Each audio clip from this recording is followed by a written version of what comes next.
The amount of tax we pay in the province of Quebec, Canada, is egregious.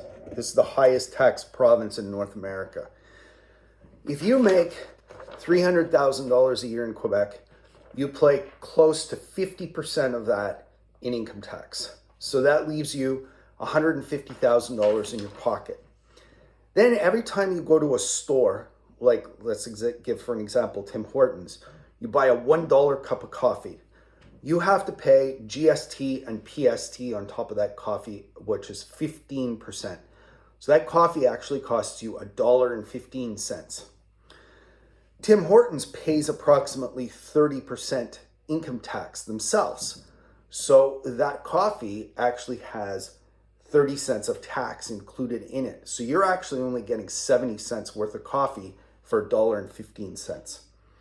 That means that 39% of everything you purchase is 39% tax that you're paying on that item. So that means that your $300,000, you are paying $208,500 in tax on that 300 grand, and you are only left with $91,500. That assumes that you've spent all of your money that you've earned in the year. You haven't saved any.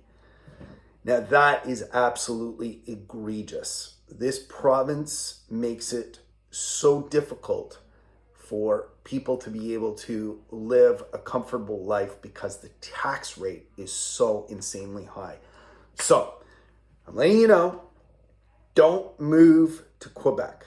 I've already got all my roots here and my family and my friends here, and I've lived here all my life.